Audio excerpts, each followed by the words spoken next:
ব্লগটা দেখার আগে একটা কথা শুনে নাও, আজকেই কিন্তু শেষ দিন এই এক্সিবিশনের। আজকে মানে 9th August 2026 সানডে দুপুর 2টো থেকে রাত্রি 9টা। আজকেই এই শেষ দিন, 4 দিন ধরে এক্সিবিশন চলেছে। কোথায়? মধ্যম গ্রামের স্টার মলে pre independence day sell Azadi.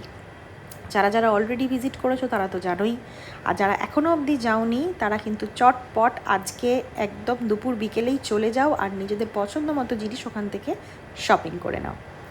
আমার কিন্তু ওখানে গিয়ে ভীষণ ভালো লাগলো। প্রচুর স্টল বসেছে এবং প্রত্যেকটা স্টলেই খুব ভালো ভালো প্রোডাক্ট রয়েছে।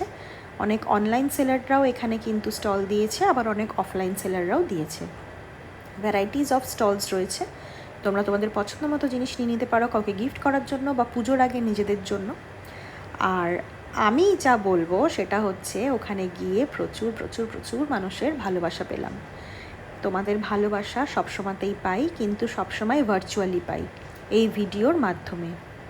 তোমরা কমেন্ট করো, তোমরা লাভ রিঅ্যাক্ট দাও, সেইগুলোই আমার কাছে ভালোবাসা। তবে হ্যাঁ, আজকে যখন সবার মাঝে গিয়ে পৌঁছালাম তখন একদম সামনাসামনি তোমাদের রিয়াকশানগুলো দেখতে পেলাম, আর একদম মন ভরে গেল। প্রত্যেকে আসলে, হাসলে, কথা বললে, ফটো তুললে, এগুলোই তো পাওনা, এগুলোই তো আশীর্বাদ, এগুলোই ভালোবাসা। খুব ভালো লাগলো। এবং তারপরে কিন্তু আমি প্রত্যেকটা স্টল ঘুরে ঘুরে দেখেছি, কার কেমন প্রোডাক্ট, কে কী বিক্রি করছে, কার দোকানে কী ইউনিক রয়েছে। প্রত্যেকটা স্টল আমি ঘুরেছি এবং প্রত্যেকটা স্টলের জিনিসই আমার খুব ভালো লেগেছে। শাড়ি থেকে, কুর্তি থেকে, Indo western dress, western dress, ছেলেদেরও কিন্তু ওখানে জামা কাপড়ের স্টল দেখলাম। তারপরে ব্যাগ থেকে শুরু করে জুয়েলারির তো অনেক কিছুই দেখলাম, হ্যান্ডমেড জুয়েলারি, অ্যান্টি টার্নিশ, আরও অনেক রকমের। এই এক্সিবিশনগুলোর কিন্তু একটা মজা আছে। কত ছোট ছোট সেলাররা একই ছাদের তলায় আসে এবং নিজেদের বিজনেসকে এক্সপ্যান্ড করে।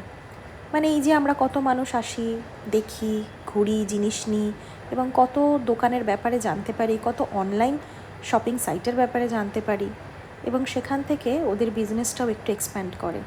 এটা কিন্তু বেশ একটা ভালো ব্যাপার, তাই না?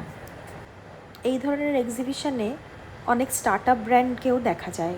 আমিও দেখেছি কিন্তু এই এক্সিবিশনে গিয়ে কত কলেজ স্টুডেন্টরাও নিজেদের অনেক কারেজ জোগাড় করে এবং ফান্ড জোগাড় করে নিজেদের স্টার্ট আপ খুলে, এবং এই এক্সিবিশনগুলোই কিন্তু তাদের একটা জায়গা হয় নিজেদের বিজনেসকে শোকেস করার। আর যতবার এই ধরনের এক্সিবিশনগুলো ভিজিট করেছি আমি, একটা জিনিস কিন্তু আমার খুব নজর কেড়েছে। ম্যাক্সিমাম যত স্টল থাকে তাতে যত বিজনেস ওনার থাকে সবাই কিন্তু মহিলাই হয়। আমার সেটা ভীষণ ভালো লাগে। এটা ভীষণ এনকারেজিং যে কত মহিলারা নিজেদের সমস্ত কাজ করে তারপর একটা বিজনেসকেও দাঁড় করাচ্ছে। যেমন আমিও কত কাজ করি এবং তারপরে আমারও কিন্তু আমার বিজনেসকে নিয়ে আমার অনেক চিন্তাভাবনা থাকে, তাকে বড় করার অনেক স্বপ্ন আছে। তো সেই রকমই আমি যখন এই এক্সিবিশনগুলো ভিজিট করি এবং প্রত্যেকটা স্টল ভিজিট করি, আমি দেখতে পাই কত কত মহিলারা নিজের পায়ে আজকে দাঁড়িয়েছে, ছোট ছোট বিজনেস করছে, নিজেদের আইডিয়াস নিয়ে আসছে, নিজেদের ফান্ড জোগাড় করে একটা সুন্দর নিজেদের মনের মতো কোনো একটা জিনিস দাঁড় করিয়েছে। এটা ভীষণ এনকারেজিং। তো আমি সবাইকে অনেক অনেক অনেক বেস্ট উইশেস জানাই, যাতে সবাই এগিয়ে যায়, সবাই খুব ভালো থাকে। এবং তোমরা যারা এখনও ভাবছো, যাদের এখনও স্বপ্ন আছে যে কিছু করবে, আমি বলবো একদম মনে জোর নিয়ে, সাহস নিয়ে করে ফেলো।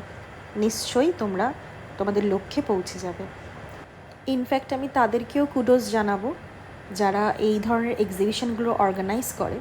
যেরকম এই এক্সিবিশনটা যারা অর্গানাইজ করেছে তারাও কিন্তু মহিলা, তাদেরকেও অনেক বেস্ট উইশেস। আর আমি চাইবো এরকম আরও অনেক এক্সিবিশন অর্গানাইজ হোক এবং ছোট ছোট বিজনেসগুলো এক্সপ্যান্ড করার সুযোগ পাক। চলো আজকের জন্য এইটুকুই রইল, টাটা।